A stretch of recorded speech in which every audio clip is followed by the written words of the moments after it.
Mas Eko, kalau gitu disodorinya nama Pak Erick Thohir ini untuk menguntungkan PAN juga ya, supaya bisa menaikkan elektoral? Enggak, yang saya bilang tadi, kita sebelum sebelum Pak Erick jadi menteri, itu historisnya udah panjang gitu ya. Nah, terus tiba-tiba beliau jadi menteri, terusnya Kan banyak nih support. nama-nama lain, kenapa harus Pak Erick akhirnya? Iya, karena ya itu tadi, sejarahnya panjang banget, Hmm. kekeluargaan internal dengan Pak Zulkifli Hasan juga dekat, Mm-mm. keluarga juga dekat dan sebagainya, dan Pak Erick tidak berubah jadi menteri, sebelum jadi menteri masih berdiskusi, masih berkomunikasi dengan kita. Jadi artinya itu satu, dan kedua juga kita tidak menafikan ya kemajuan Pak Erick secara pribadi maupun dengan kementeriannya. BUMN Oke, menguntungkan puluhan tapi Pak triliun. Eriknya nyaman ya disodorkan namanya dari PAN begitu ke PDIP dan juga Gerindra, Mas Eko? Sekarang gini, Pak Erick itu kalau nggak nyaman nggak mungkin dia mau ikut ke sana kemari, ikut bergerak bersama kita senam di kampung-kampung. Beliau ikut loh di DKI Jakarta, 5 wilayah, cuma belum Kepulauan Seribu aja, pelosok-pelosok udah dia ikutin gitu ya. Itu satu. Kedua, artinya kita pun juga dia mau membuat sesuatu yang terbaik buat Indonesia. Contoh misalnya PSSI yang disebutkan Mas Burhan tadi. Oke. Jadi buat saya jadi jadi artinya satu kesatuan utuh lah, saling melengkapi satu sama lain gitu. Oke, kalau gitu Pak Wihadi, ini kan kalau misalnya Gerindra dan PKB saat ini bersama, nah sebelumnya juga sudah 2 kali di Pilpres sebelumnya, PAN dan juga Gerindra bersama. Kalau gitu nanti di 2024 ini gimana ceritanya baca opresnya? Dari PAN atau PKB? Ya tentunya kan ini masih masih cair dan komunikasi masih berjalan, dan kita juga masih apa yang sudah diajukan oleh PAN, kemudian kita juga hasil daripada pembicaraan itu kita akan sampaikan kepada PKB, karena bagaimanapun juga kita mempunyai hubungan komunikasi yang cukup baik hingga saat ini dengan PKB, dan PKB juga sering juga melakukan komunikasi dengan Tapi partai-partai pertemuan politik dengan lain. PAN siang hari ini diketahui juga oleh Oh PKB? iya. Dan nggak masalah, Pak?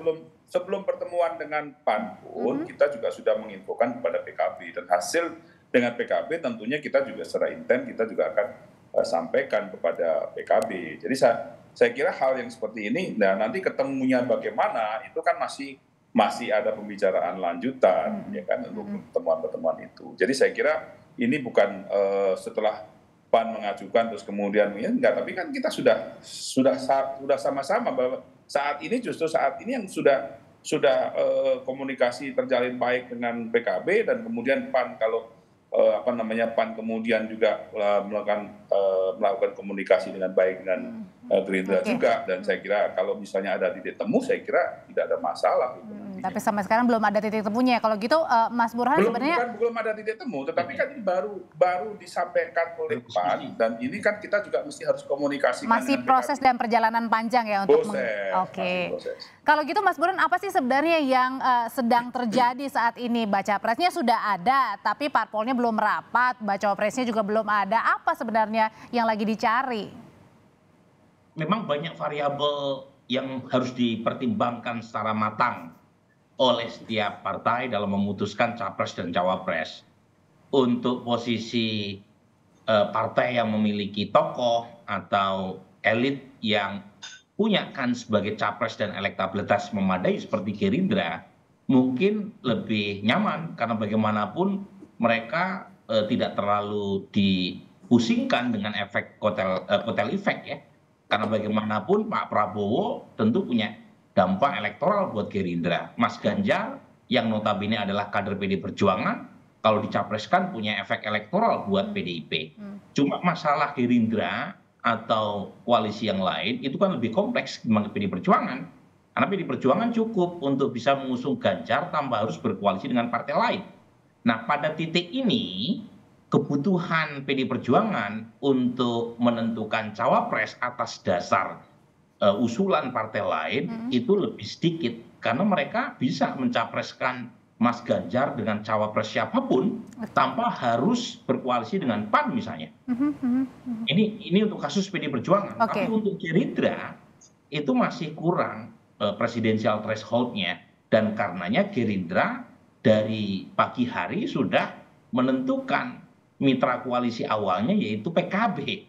Cuma masalah PKB ini kan kompleks, ketua umumnya tidak punya elektabilitas yang memadai. Dengan segala hormat saya kepada Caimin, Caimin meskipun sudah bekerja cukup all out. Jadi artinya bisa bertaruh juga nih antara PAN dan PKB menyodorkan bacawa pres pilihan Pak Prabowo. Nah, kalau misalnya PAN dan PKB terjadi titik temu berkaitan dengan siapa cawapres yang layak untuk dijodohkan dengan Gerindra, mungkin bisa terjadi kesepakatan.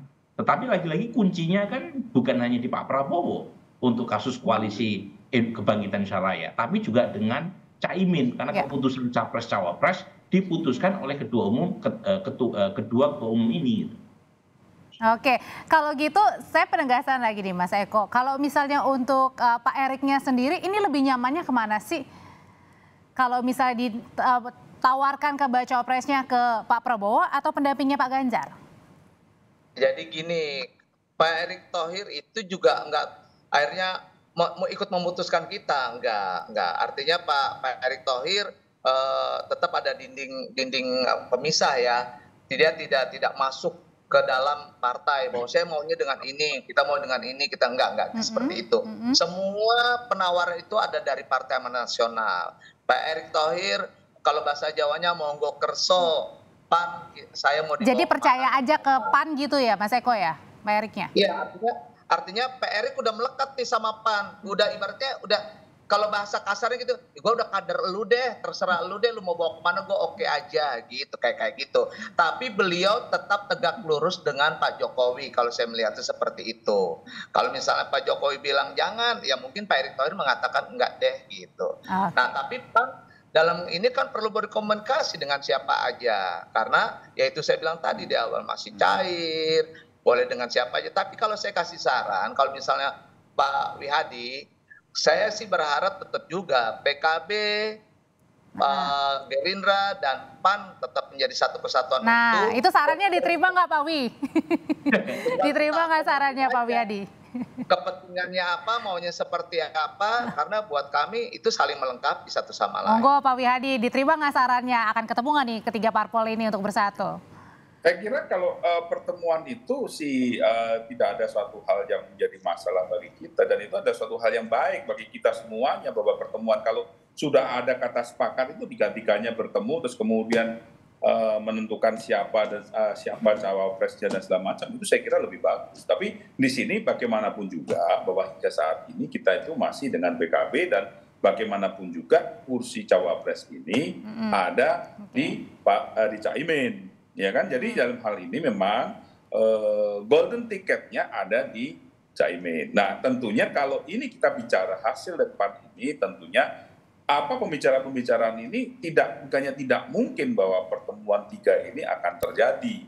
Dan ini saya kira sangat dengan senang hati, dan kita sangat gembira dengan bergabungnya PAN di koalisi kita. Ini menambah kekuatan bagi koalisi kita yang sudah dengan PKB ini. Saya kira ini sesuatu hal yang ya kita sangat terbuka itu hal ini menjadi. Oke, kalau gitu Mas Burhan, sebenarnya siapa yang paling diuntungkan dari tawaran bacawa presnya?